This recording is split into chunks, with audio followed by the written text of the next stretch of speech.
Hi everyone, welcome to my channel. I am Hunter, creator of A Teacher's Sidekick. Today I'm going to show you a center that I've used in math to help me with teaching and practicing addition fluency.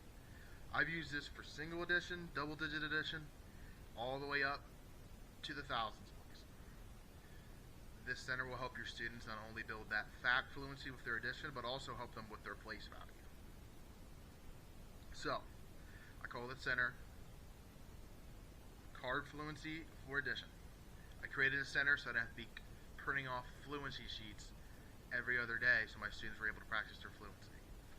This allowed your students to create their own problems, and they can do this either as individuals or as a group.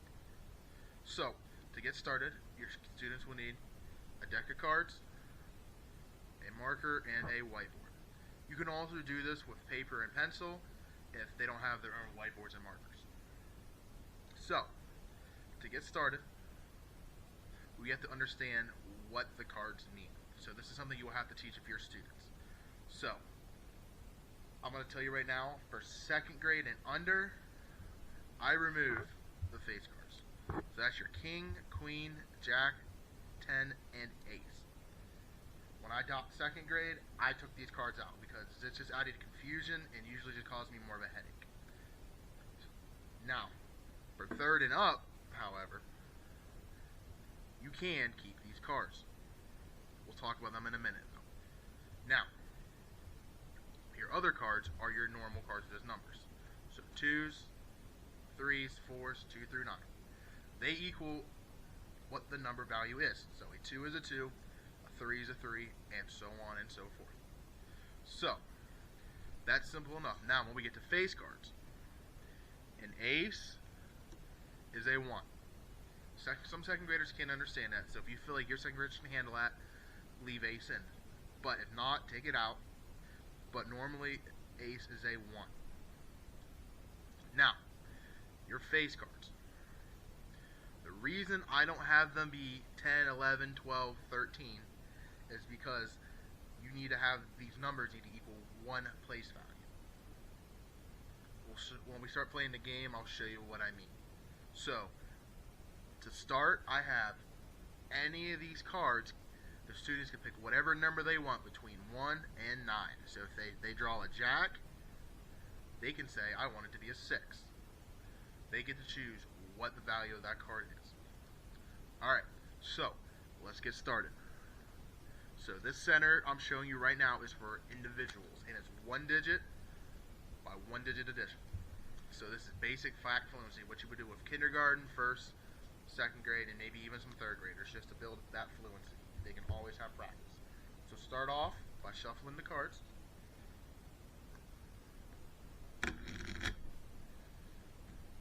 Now, so this is when you'll have to decide for your class what you want them to do.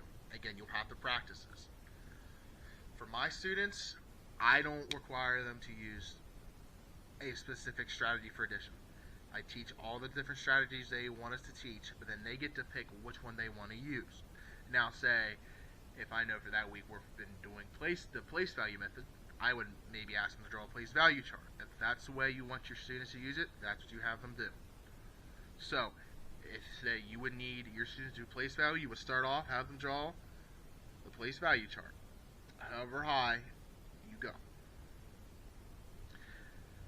For starting off for single addition, we're just going to do the standard way of addition, though, so we do not need this. Again, if you want that, though, add in your place value chart. So, we start off, I always have an addition sign. Again, this is helping your students also with place value and organization. So, I would have my students draw a card here and a card here. That tells them where to put that number. So we'll start off by drawing. Draw a card. There's a 5. So your students will write 5 plus, they draw another card. Like that one. 2. 5 plus 2 equals. Now the students will solve it. They can do it fast, if they need to, that's why they have their whiteboards.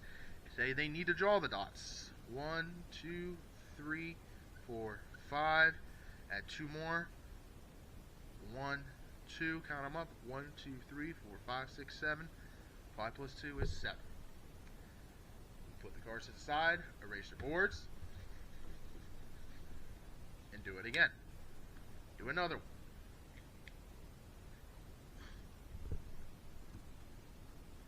6, write your 6, plus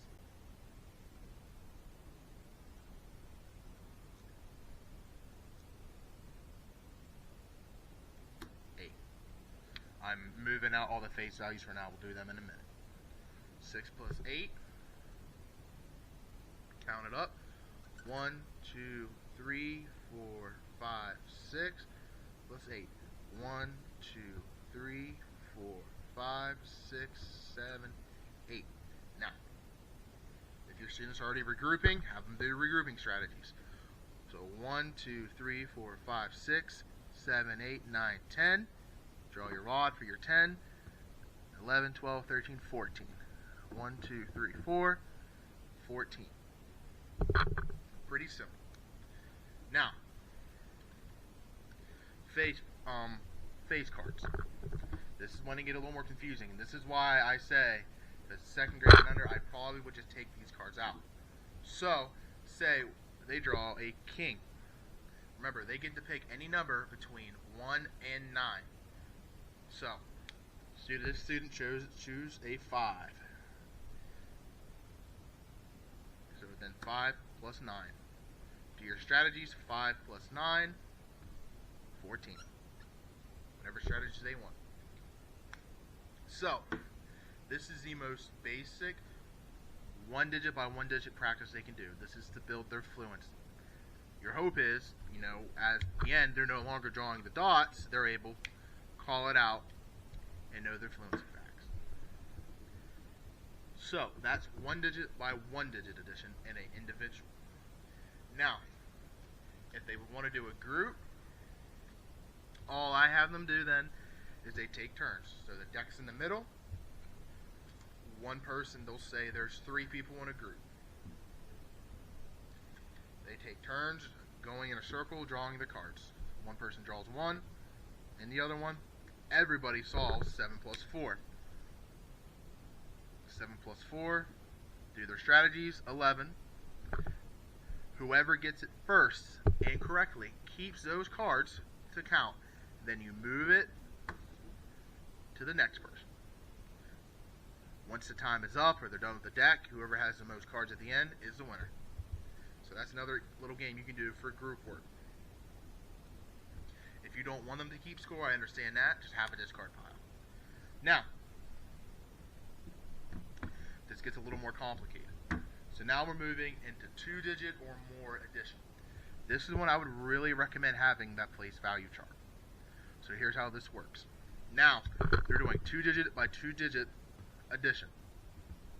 So, again, whatever strategy you want your students to use, have them use that. For mine, when we usually do the 2-digit by 2-digit, I recommend them to start off with a place value chart to help them keep organized. So, and set it up vertically. So, they draw their 2 cards. Or sorry, they're going to draw 4 cards. So the first one is their tens place. So this is a 10. So 8 with 10 is 80. If you want to do expanded form, you can. I'm going to do just standard form. 8 plus 6. The second card you draw is a 1 for the 2-digit number. So now it becomes 86. Move these out of the way so we have room. So we have 86 plus, do another card. We have a queen, so that student can pick. I'm going to pick a 2. This is, again, first one, so it's tens. So that's a 20 plus 5, 25. Remove the cards. Now, have the students set it up vertically. I always have my students draw their lines, splitting this up. We have our tens, and we have our ones. So we have the first one, 886 plus 25. Again, whatever strategy you taught your students, have them apply this to this game. This is a strategy that I use for my students. So, starting off, 6 plus 5. This is why they need that fact fluency. I still have some students, I understand, they still want to do their dots, and that's fine. But you know it takes up time and space. If they practice the one addition, then they'll be able to know 6 plus 5 is 11. They know they bring down their 5.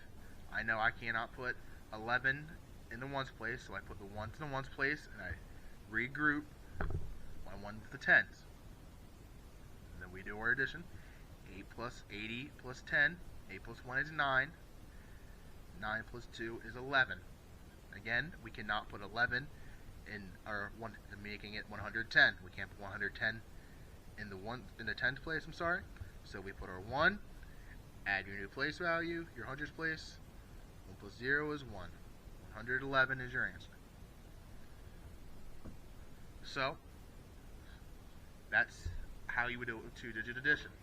Again, if it's 3-digit, they draw 3 cards. If you're doing 3-digit by 2-digit, or 2-digit by 1-digit, you just got to practice this to show them this is what each card means, is how we do it for the place value, and how to set it up. So, again, I hope this simple little center game helps you with your students, keep them engaged and practice their addition facts to get to that mastery that you want them to get at. Thank you for watching.